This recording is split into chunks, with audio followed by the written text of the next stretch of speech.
Hey guys, oh my gosh, it's me. I'm back. You're back. Welcome. It's so good to see you again.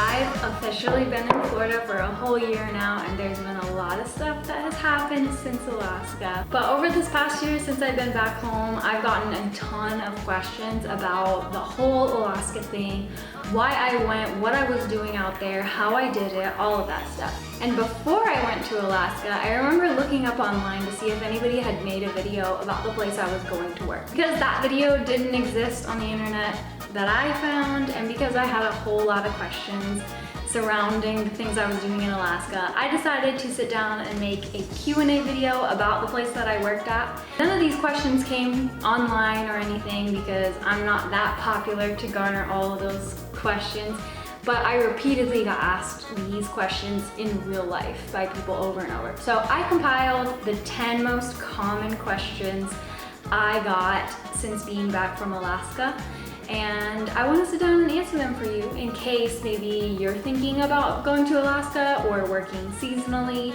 or maybe working at the resort that I worked at. So hopefully this helps you to be prepared before you make that move in the ways that I wasn't so prepared.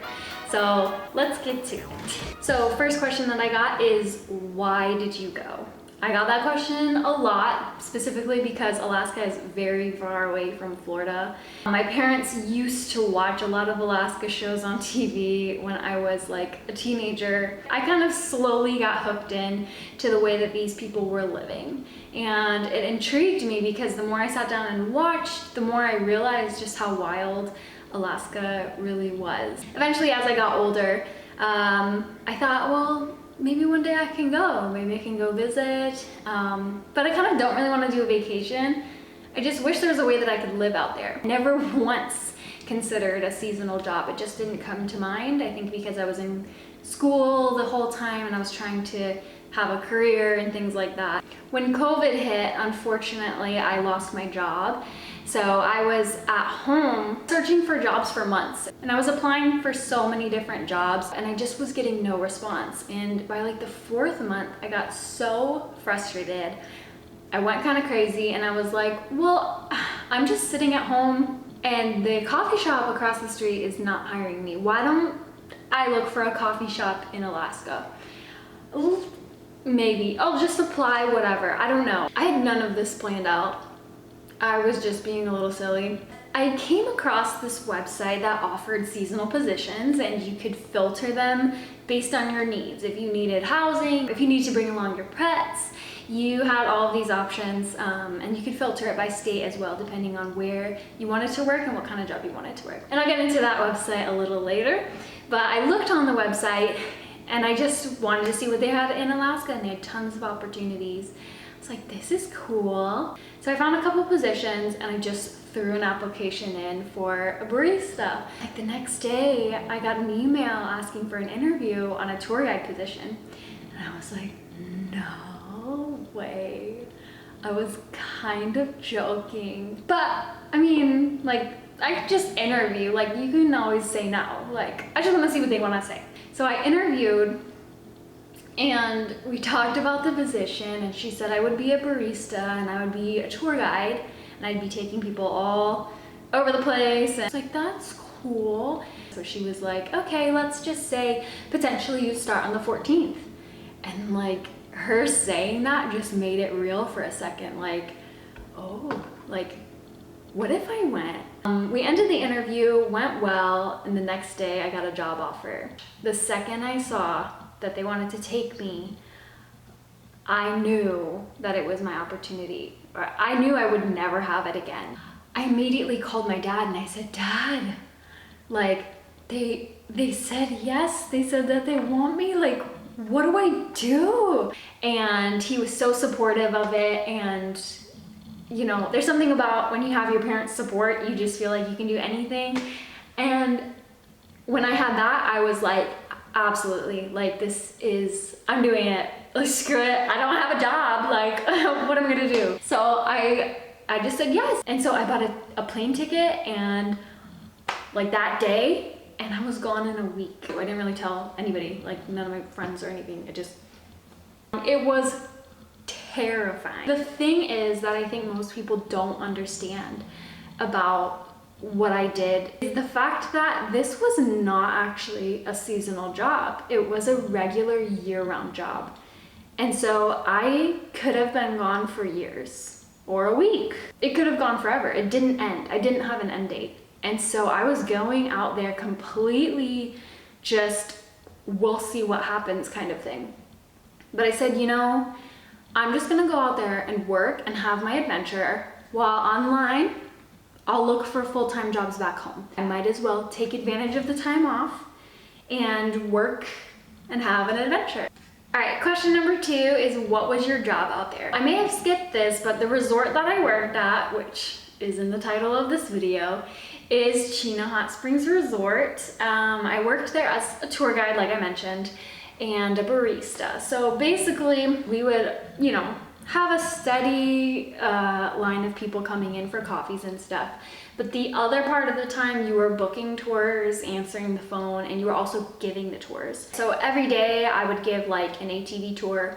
In the summer we would have like side-by-side tours. And then we also had tours of our Aurora Ice Museum. And that was really cool. It was like an encased, you know, freezer, and it had a bunch of ice sculptures in there. And we had a tour of our geothermal plant and our greenhouses and stuff, explaining our geothermal energy and the hot springs and how we use that to heat parts of our resorts and different facilities out there. In the winter we would do snow machine tours, and we would do Northern Light tours, which was the Susvey tours, and we would take these big machines up the hill to stay out for hours until like 3 a.m. to look for the northern lights, and we'd go on top of the mountain and stay in a yurt, and that was really cool and crazy. I remember driving a Susvey and thinking I have no right to be driving this, but I was expected to, and I did it, and it was really cool, but it was very scary a lot of the times. And a lot of our tours that we took out in the woods and the wilderness, so much fun, loved it every single time, but again, kind of dangerous, but it was a really fun job. I really liked it. Okay, so question number 3 that I got a lot was something I kind of just alluded to, was, did you run into anything dangerous? So just as a generalization, everything out there is dangerous, but there's quite a few people on the resort, so you don't really have to worry about that too much. Just as long as you stay vigilant and have a backup plan, have a way to escape, preferably a firearm or 2, but we weren't allowed, you know, to have that. Bear spray was a thing. So we took our precautions seriously, but yes, I ran into a few dangerous things. Most frequently were moose. They would run through the resort randomly. They'd be out in the hills, they'd be on the road, on Chena Hot Springs Road. I never ran into a bear personally, but I heard of a few bears being on the resort property on some of the trails that we would send people on to go hike. And a couple of times we did hear wolves out in the woods. That was very scary. Honestly, my coping mechanism was to just pray that nothing would happen and to just carry on, like, and it worked. It worked. Number 4 is, how did you get supplies and get to town? For the most part, all of the employees took the shuttle that the guests used to get to the resort from Fairbanks. You were allowed to get on the shuttle for free as long as the shuttle was already going to or from town, meaning guests had already booked the shuttle themselves. Working at the resort, you only get 1 day off. Everybody works 6 days a week, and sometimes overtime every single day because we're so understaffed. On your 1 day a week, a lot of people wanted to go to town so that they could get stuff from Walmart. We had food given to us there at the resort. They supplied us with 2 meals a day. I was very thankful for that. It would often, especially in my early days, be really scary because if you miss your shuttle back, like, you're stranded in Fairbanks. It's an hour and a half in the winter drive down that road, and you can't just get an Uber to bring you back. Like, you're stuck. Okay, number 6 is, what was it like working at Chena Hot Springs Resort? I want to give it to you straight because a lot of you maybe might be thinking of working there specifically. And I want you to be as prepared for that as possible. Okay, you know what? I'm just gonna read here what I wrote. I just kind of vented everything here in my notes, and I'm just gonna read to you my just synopsis of working at Chena, okay? So bear with me, here we go. Truthfully, you know, I had the absolute time of my life, but I was definitely the minority. Everyone hated it. The resort was just so poorly managed and the working conditions were very hard. Don't get me wrong, everyone like me made good memories and friends, and I think everyone looks back at it fondly like I do.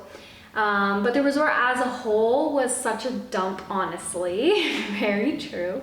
There are a lot of rough people up there. They're up in the middle of Alaska for a reason, you know? There's not a lot of law enforcement. And because people are so isolated, like they had parties a lot, they drank a lot. And I was very surprised at the number of people who smoked cigarettes. I'm gonna turn on the light. 1 sec. Is that better, sweet peas? I saw so many people who left after like 2 days. They would get there and immediately know that this was not for them. It was either that or it was around 2 months. The turnover rate was just so high. As far as living conditions go, I was very thankful with this job in particular because they do provide you housing. When I got there, there's kind of multiple buildings, but you're usually in one of two.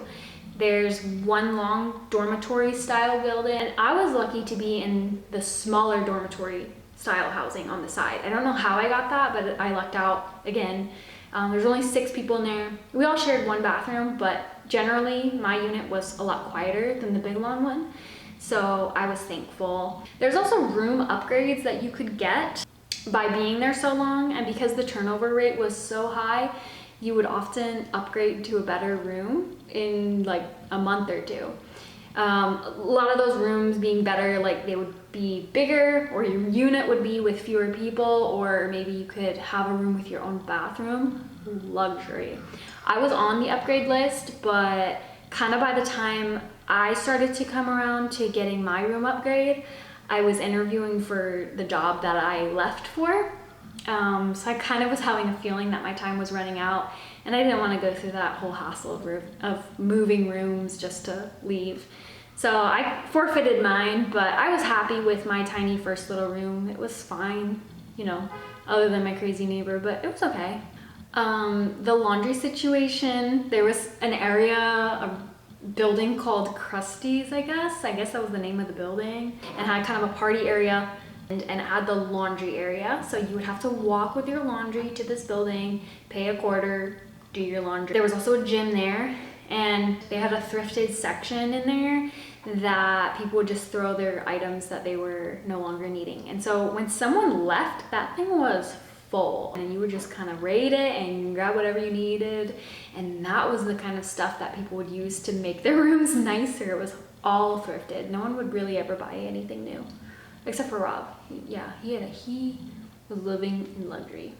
The working conditions were kind of hard. They had regular shifts and stuff, but aside from working 6 days a week anyway, you're kind of like pushing past 8 hours a lot. A lot of other departments I think would work overtime, but activities, we would just pick up other tours. So we would have our scheduled 8 hours, but if we picked up a SUSFI tour, we were working 14-hour days, like multiple times a week. Pay was great, but you know, we didn't get much sleep, you know. But it was whatever. The resort itself was kind of bad because it was getting so run down. I was a tour guide putting people on these machines, and half the time I didn't know if they were gonna work. Or I felt bad for the guests because we would charge them this amount of money, and I can't do anything about that. But you know, I want to give them a tour that's worth that amount of money, and when you're on a machine that breaks, it just, that part was a little disappointing. Yeah, we had a lot of management turn a blind eye to a lot of the issues that was going on, and it was just like a cluster every day. There was a lot of medical emergencies on property, and it's generally unsafe because you're an hour minimum from the hospital. And so that was crazy and a danger. There's an incinerator that was like right by us. And I didn't even give this thought until month 3, but they were burning trash in the middle of the night, and it's like plastic and toxic fumes. We had somebody quit because he realized that, and it was like after 5 days or something. But I was like, man, we're breathing that all night long. So many things to say, but all in all, I think the whole situation out there is what you make of it. I know I pointed out a lot of negative, but I'm trying to frame this as, you know, whole picture as I can. There were a lot of things that were really good. It was a good experience to be with friends and to be present in your life and to get to know people from all across the world and talk to them about Alaska and the wilderness. I have kept all of my friends that I've made out there. I frequently talk to them, even though we're all across the world doing crazy different things now. And I know that they feel the same about their time in Chena, even though we have these bad situational hazards and things that were going on related to our job. We had such a good time all together, and the meals and the housing accommodations were really nice, but you can find that in other places in Alaska. I would recommend working seasonally. I would totally recommend going to Alaska. Wouldn't recommend doing it when you're young. Ultimately, if you go, you're gonna have a whole different perception about what that is like for you. Hopefully you're able to make a better decision based on the information you get before you go. So hopefully I've been able to help with that a little bit.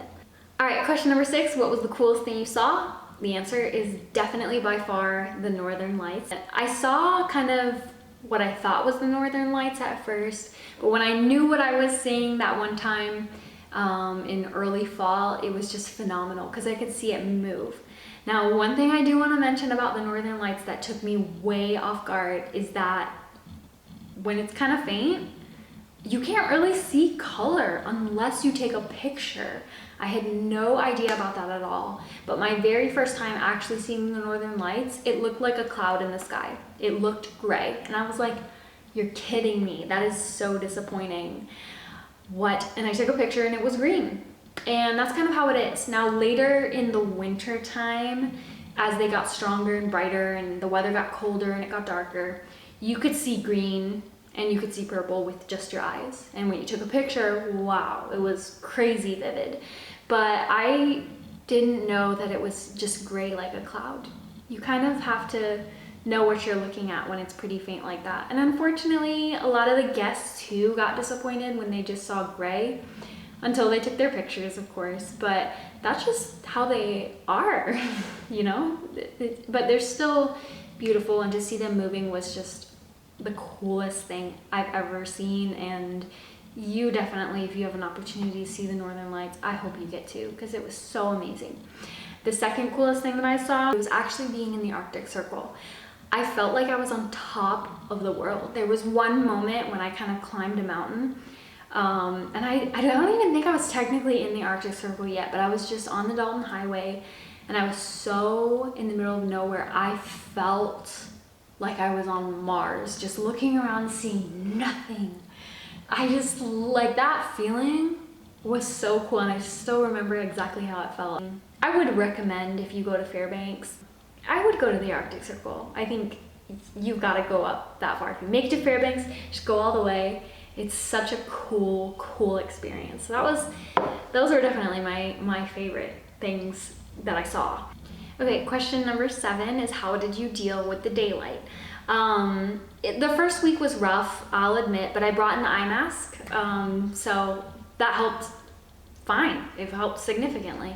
But also daylight was decreasing by like 7 minutes a day. So by the time I got used to wearing the eye mask, I almost just didn't need it anymore. I really enjoyed getting to just go out at midnight and do laundry, and I could just see everything. It was such a cool thing. Number 8, how did you deal with the cold weather as a Floridian? So the coldest temperature I experienced was negative 19 degrees. It really feels painful, but like, it feels painful on your skin. You have to wrap up everything that you can. I remember I had my eyes exposed, you know, because I'm just walking to work, but I had those exposed and it would be like red and everything.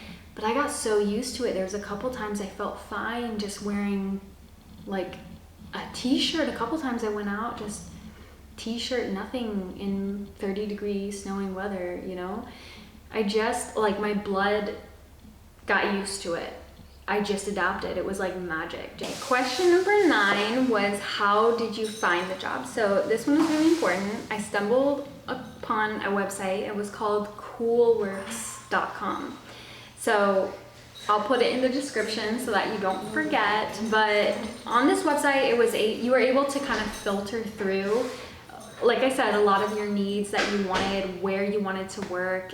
But specifically with this job in Chena, it was kind of only advertised on coolworks.com, which was really weird. So everybody who worked there, they found it through this website. It gave me a lot of options and a lot of ideas for the future if I ever wanted to go somewhere else. There's so much out there for you and so many different types of cool, adventurous jobs. Number 10, why are you back if you loved it so much? Why did you come back in general is one of my most frequently asked questions at all. The same way I knew it was my time to go to Alaska, I knew it was also my time to come back. And my goal the whole time was to go out into Alaska and look for a full-time job in my field again, while taking advantage of that time off. I got a job back home while I had my crazy life adventure goal of living in Alaska. So it just, like, I completed those 2 goals at once. I knew it was time. I'm really glad I left when I did. It was just time, and I love being back here with my family, and it's just another phase of life. Okay, so I lied. There is actually one more question because I can't count. But the last one that I have is, would you go back? And the answer is 1000% yes. But I don't ever predict myself being jobless for that amount of time ever again. I don't know what I have coming in the future, but I know that Alaska did really make me very happy, and you know, I hope that if you decide to go to Alaska that you have the same happy experience that I had. But that's it. There's so many questions that I could cover on top of that, but I really, you know, if this is something that you're looking into, or you have another question about anything related to Alaska or Chena or working there or anything at all, go ahead and leave me a comment and I will try to get to that as soon as I can. Thank you guys so much for joining me. It has been a great time talking to you about all things Alaska. But now we're gonna move forward and we're gonna enjoy all those adventures to come. So thanks for joining me. Hope you stick around because it's so good to have you, and I will talk to you later.